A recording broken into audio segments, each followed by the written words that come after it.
ચાલો સીધા જ આજના આ એનાલિસિસમાં ડાઇવ કરીએ.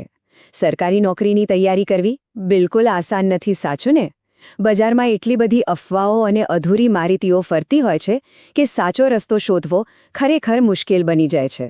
એટલા માટે જ આપણે એક એકદમ ક્લિયર અને ઓર્ગેનાઇઝ્ડ ગાઈડની વાત કરવાના છીએ. એકદમ પહેલા ડિજિટલ માઇન્ડ મેપ જેવો વ્હાઇટ બેકગ્રાઉન્ડ પર ગોઠવાયેલો આપણો ગુજરાત કરિયર રોડ મેપ 2026. આ કોઈ સામાન્ય માહિતી નથી, પણ અરાજકતા વચ્ચે એક સ્પષ્ટ માસ્ટર પ્લાન છે. અને સૌથી મોટો સવાલ જે અત્યારે દરેક ઉમેદવારના મનમાં સતત ફરી રહ્યો છે તે આ છે: હવે કઈ નોકરીઓ આવી રહી છે? ખરેખર જ્યારે માહિતી વેરવિખેર હોય ત્યારે ટેન્શન વધી જાય છે. ક્યારેક ટેલિગ્રામ ગ્રુપ્સમાં તો ક્યારેક વોટ્સએપ ફોરવર્ડ્સમાં અલગ અલગ મેસેજ આવે અને ઉમેદવારો પૂરેપૂરા કન્ફ્યુઝ થઈ જાય. સ્પર્ધાત્મક પરીક્ષાની દુનિયામાં સમય જ બધું છે.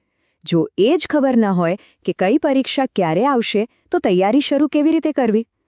આ સવાલનો એકદમ સંગઠિત જવાબ મેળવવો એ જ આ બધી મૂંઝવણનો અંત છે. અહીં આ નાનકડો આંકડો જુઓ, 332. તાજેતરમાં જ સરકારી ભરતી વિશેના એક શરૂઆતી કન્ટેન્ટને મૂકતાની સાથે જ 332 વ્યૂઝ મળી ગયા. આ શું બતાવે છે? આ સાબિત કરે છે કે જોબ એગ્રીગેશન એટલે કે બધી જ વેકેન્સીનું ટ્રેકિંગ અત્યારે ભારતમાં કેટલું જબરદસ્ત ટ્રેન્ડ કરી રહ્યું છે. આ કોઈ નાનીસૂની માંગ નથી. આ સ્પષ્ટ બતાવે છે કે યુવાનો હવે ટુકડાઓમાં મળતી માહિતીથી કંટાળી ગયા છે અને એક સચોટ સિંગલ ડેટાબેઝ શોધી રહ્યા છે. તો આજના આપણા માઇન્ડ મેપના મુખ્ય 5 મુદ્દાઓ આ પ્રમાણે છે. પહેલું, નોકરીની શોધની માંગ. બીજું, ગુજરાત કરિયર રોડમેપ 2026. ત્રીજું, આગામી મુખ્ય ખાલી જગ્યાઓ. ચોથું, તારીખો અને અરજી પ્રક્રિયા.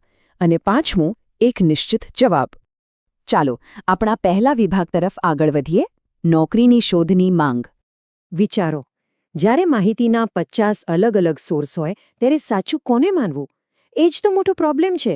ઉમેદવારો માત્ર માહિતી નથી માંગતા, તેઓ એક નિશ્ચિત જવાબ ઈચ્છે છે. એક એવું સિંગલ પ્લેટફોર્મ જ્યાં બધી જ સરકારી ભરતીની અપડેટ મળી જાય. અને આ માંગ આટલી તીવ્ર કેમ છે? કારણ કે કોઈ પણ વ્યક્તિ પોતાની કરિયર સાથે કોઈ જ રિસ્ક લેવા માંગતો નથી. સાચી માહિતી ન હોય તો માત્ર સમય જ નથી બગડતો, પણ હાથમાં આવેલી એક સારી તક પણ છીનવાઈ શકે છે. હવે આપણા રોડ મેપની બીજી શાખા પર જઈએ: ગુજરાત કરિયર રોડ મેપ 2026. અહીં સૌથી અગત્યની વાત એ છે કે આ સંપૂર્ણ કેલેન્ડર ખરેખર છે શું? બહુ સરળ ભાષામાં કહીએ તો આ એક એવી વ્યાપક માર્ગદર્શિકા છે જે 2025 અને 26 દરમિયાન આવનારી ગુજરાત સરકારની બધી જ ખાલી જગ્યાઓને એક જ સંગઠિત ફોર્મેટમાં ભેગી કરે છે.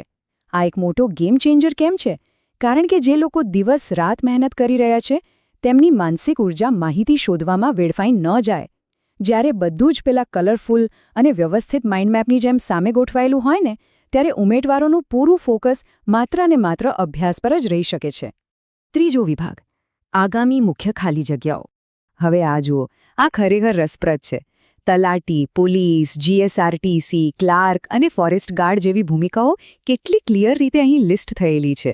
આ માત્ર નામ નથી, આ તો ગુજરાતના વહીવટી માળખાની કરોડરજ્જુ છે. આમાં નોકરી મેળવવી એ હજારો યુવાનોનું સપનું હોય છે. અને સૌથી મોટી વાત, આ બધાની સ્થિતિ અત્યારે આગામી એટલે કે અપકમિંગ છે. આ રીતે જ્યારે માહિતીને ડિપાર્ટમેન્ટ વાઇઝ જોવામાં આવે છે ત્યારે નક્કી કરવું એકદમ સહેલું થઈ જાય છે કે સૌથી વધુ મહેનત કઈ દિશામાં કરવાની છે. આગળનો મહત્વનો વિભાગ: તારીખો અને અરજી પ્રક્રિયા. માત્ર ખાલી જગ્યાઓ વિશે જાણવું ઇનફ નથી, બરાબર ને? આખી પ્રોસેસને આપણે 2 સિમ્પલ સ્ટેપ્સમાં વેચી શકીએ. પહેલું સ્ટેપ: ઓફિશિયલ તારીખો માટે કેલેન્ડર પર સતત નજર રાખવી, જેથી કોઈ ડેટ મિસ ના થઈ જાય. અને બીજું, સૌથી ક્રુશિયલ સ્ટેપ: કેવી રીતે અરજી કરવી તેની યોગ્ય પ્રક્રિયા સમજવી. ઘણીવાર એવું બને છે કે લાયકાત પૂરેપૂરી હોય પણ ફોર્મ ભરવામાં ભૂલ થઈ જાય અને અરજી રદ થઈ જાય. આ 2 ચોક્કસ સ્ટેપ્સ એક મોટું ટેન્શન દૂર કરે છે અને અરજી પ્રક્રિયાને એકદમ સ્મૂધ અને સ્ટ્રેસ ફ્રી બનાવી દે છે. અને આપણો છેલ્લો વિભાગ: એક નિશ્ચિત જવાબ. દરેક આગામી ખાલી જગ્યા આ માત્ર અમુક શબ્દો નથી, પણ એક બહુ જ મોટું પ્રોમિસ છે. જ્યારે કોઈ પ્લેટફોર્મ આટલી કમ્પ્લીટ માહિતી આપે ત્યારે તે એક પોઝિટિવ અર્જન્સી ઊભી કરે છે. બજારનો બધો જ ઘોંઘાટ, પેલી બધી અફવાઓ, એ બધું સાફ થઈ જાય છે અને એક ભરોસો ઊભો થાય છે.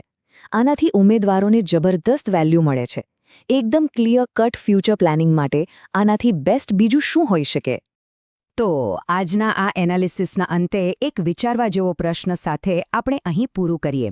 આજે 2026નો ડિજિટલ રોડમેપ છે, તેની અલગ અલગ રંગીન શાખાઓમાંથી કઈ શાખા આગામી મોટી કરિયર મૂવ સાબિત થશે?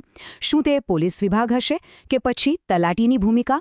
જ્યારે ડેટા આટલી સુવ્યવસ્થિત રીતે સામે હોય ત્યારે યોગ્ય દિશા પસંદ કરવી એ માત્ર સપનું નથી રહેતું, પણ એક પાવરફુલ પ્લાન બની જાય છે. બસ આ જ માળખું સફળતાનો પાયો છે.